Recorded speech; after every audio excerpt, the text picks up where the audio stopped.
Greetings everyone, my name is Buck Business.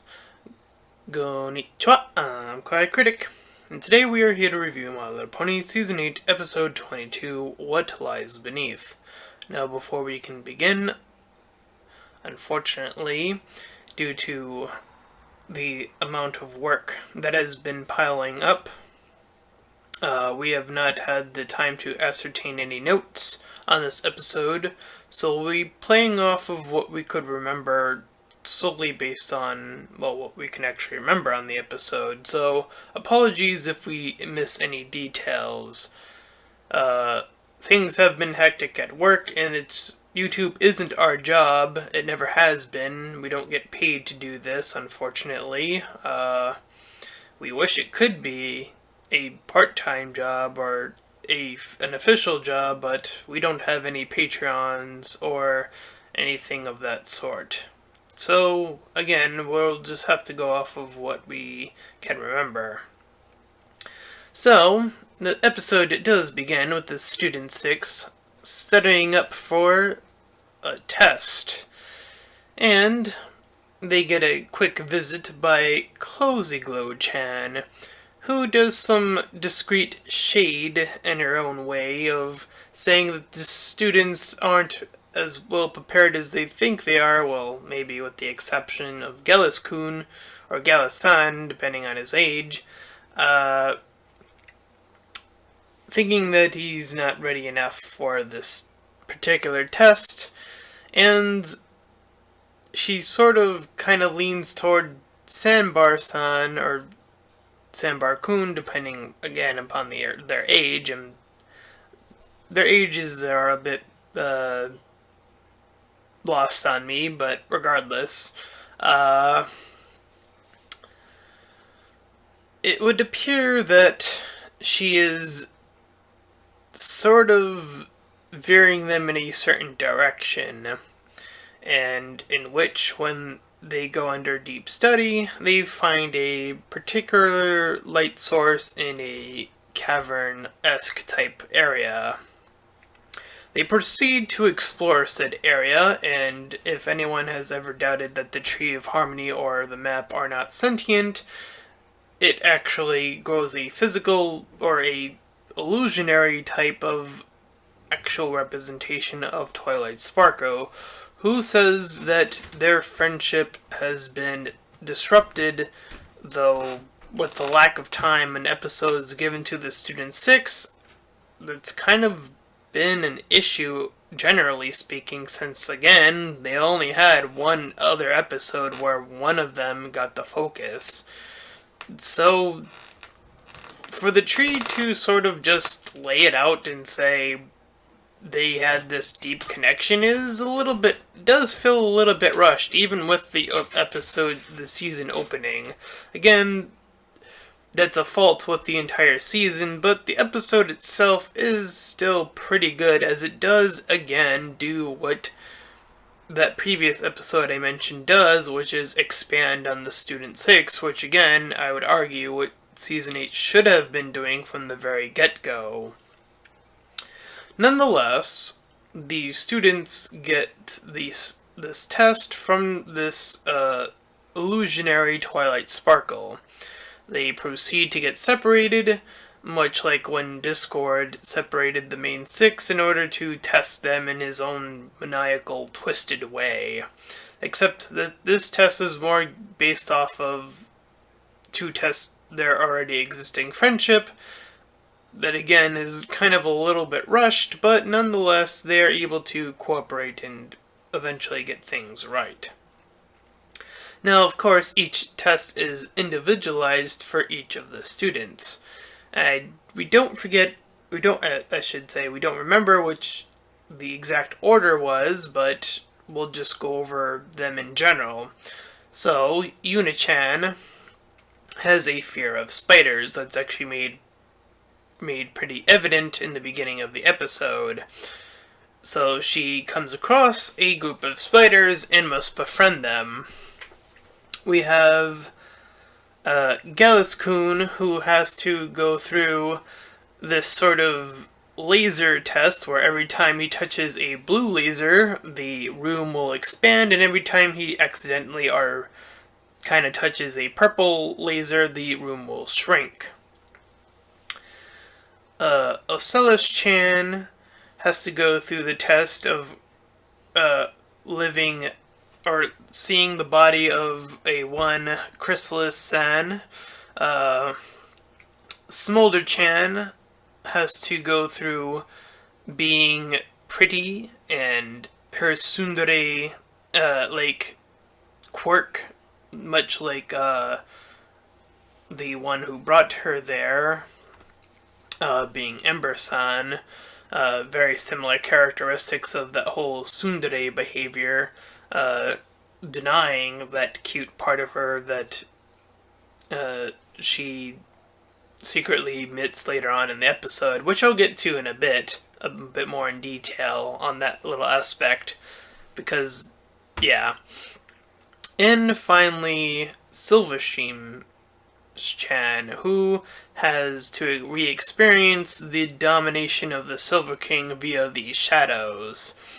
And interestingly enough, Gallus-kun and Smolder-chan are the first two to finish, where they were the two that had the most doubts about being able to succeed in a test in general, but they were actually the first to complete their task, and they were actually ready and prompted to actually leave, but they noticed that the others had been left behind.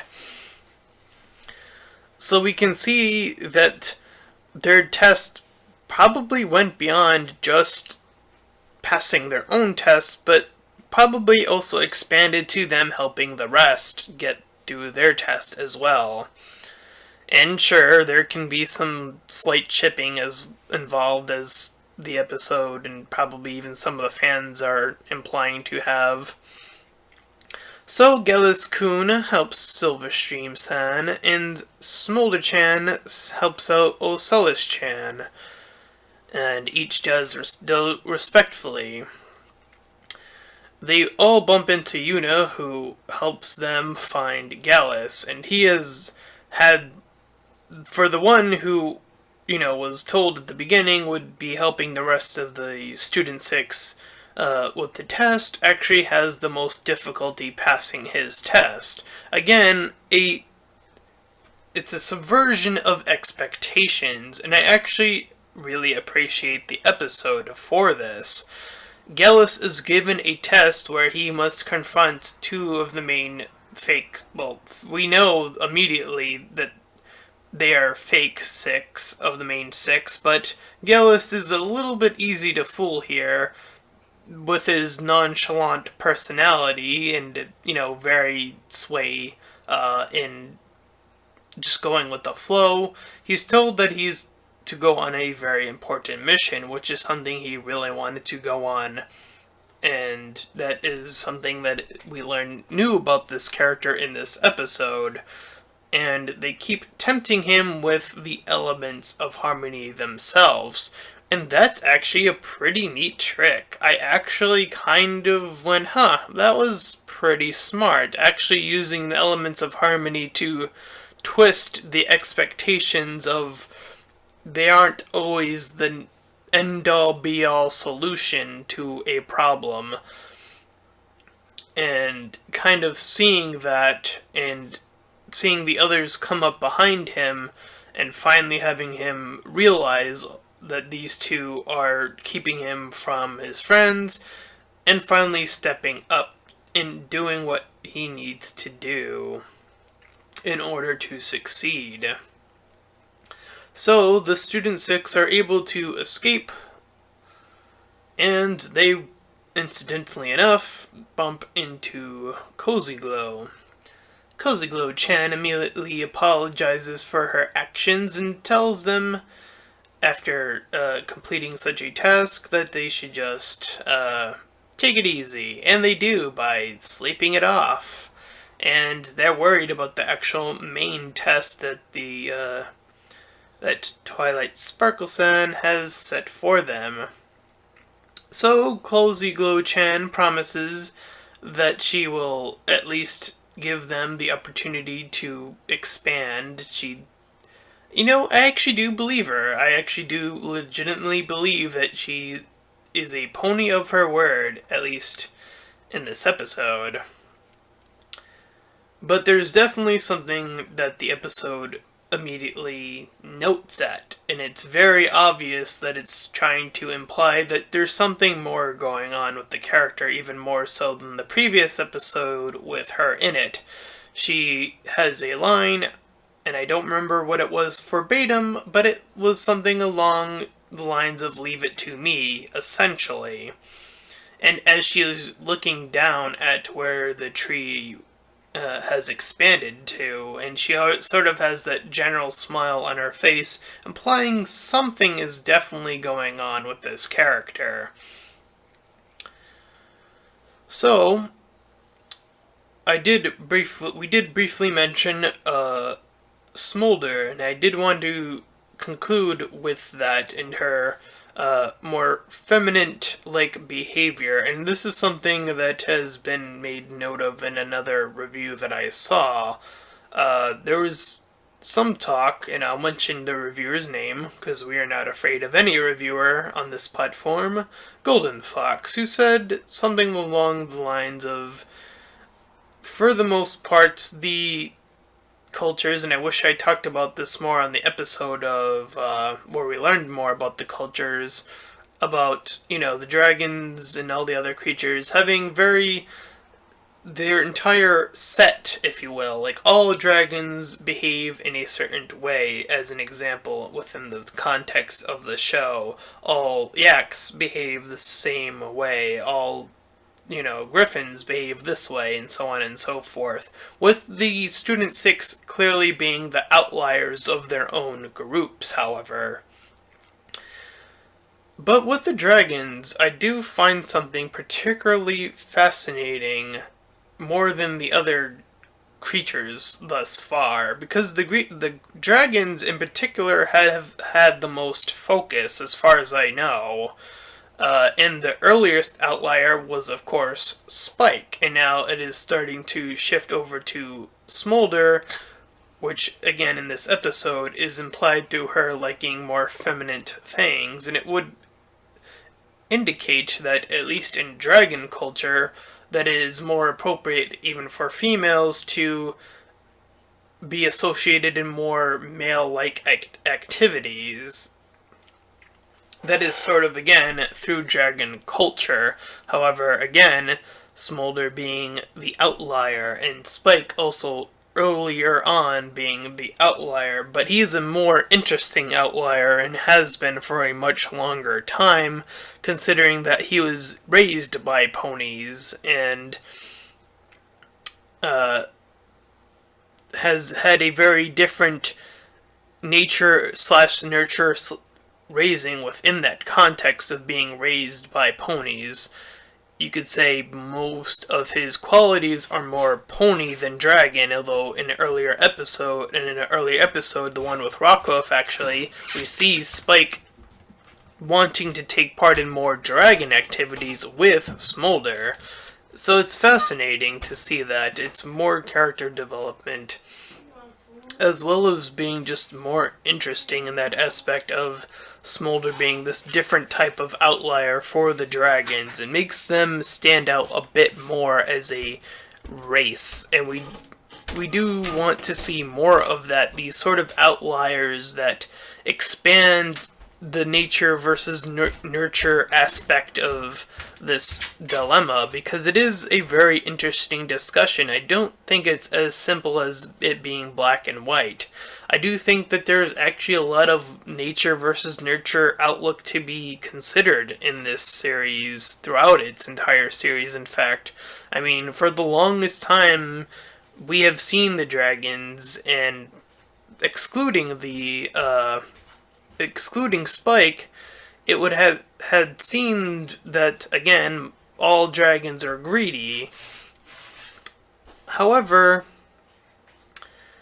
again, with the new outlier being Smolder, there seems to be a shift in tone now with the Student 6. It seems like with them being outliers, there is potential for other characters to start shifting and talking to each other because of their cultures are starting to intermingle with each other, at least to some minimal extent, even if it's just through the Student 6.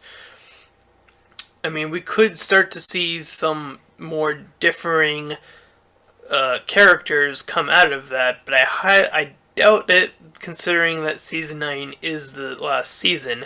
But again, that's not the only outliers that we know in the show exist. For the Griffins, that the very first outlier, if we all remember correctly, was Gabby. She was not like the other Griffins. She was the outlier character, the initial one, and now we have Gallus, who's sort of this in-between between the two, between the sort of nature versus nurture aspect. And again, it's a very interesting discussion, and I do think that there is more room to have said discussion in a separate video, but that time will probably come a little later. But for this episode, it was rather enjoyable. Again, it was really interesting to see how each of the characters were able to pass their test, and in which order they passed their test was also very fascinating. To see which characters helped which characters first, again, being Smolder and Gallus being the first to achieve their goal, and have them be the characters to help out the others, I do think that is probably the most important part of this episode, because they were the ones who doubted themselves the most during the initial first part, that first, test before this version of the test. And having Ocellus need a little bit help in the right direction, and that's totally fine. She had to embrace, and she actually has a very similar kind of function to Silverstream, where both of their past are some things that they believe what define them. Ocellus with Chrysalis, and Silverstream with the Silver. Was it the Silver King? I think it's the Silver King. I'm starting to forget his name, but Storm King, that's what it is. Sorry. But nonetheless, it is interesting to see that there is this sort of dynamic starting to take form. We have characters now starting to believe that they're defined by their past. We have characters who are starting to become more and more clear outliers of their entire species, like Smolder, for example. Again, it's a very fascinating concept to take in. And again, having the one that the episode first implies is the most qualified to pass the initial test have the most difficulty in this version of the test, that being Sandbar, again, is very brilliant timing and writing on this episode's part. So, again, another Student 6 episode ends up being one of the better episodes of Season 8, and I'm not even that surprised by that. That seems to be the common trend of this season. Whenever the season decides to take another character that hasn't had enough time, like the previous episode with Thwackhoof, or Spike's episode with him getting his wings, that is when Season 8 has been at its strongest, as when it's starting to shift its focus. I believe the main six's time has come for them to be more or less the teachers, which they have not gotten to be in Season 8, ironically, being the season where they became teachers. That is sort of lost on this whole season, but nonetheless, it doesn't prevent this episode from being bad. In fact, it makes this episode seem like in the episodes that are also really good, make those episodes stand out even more, if anything else. But that is our review of this episode. Stick tap ting tong tori! And if you enjoyed this episode or review, then please feel free to like, comment, and subscribe. Until next time, everyone, farewell. Bye-bye.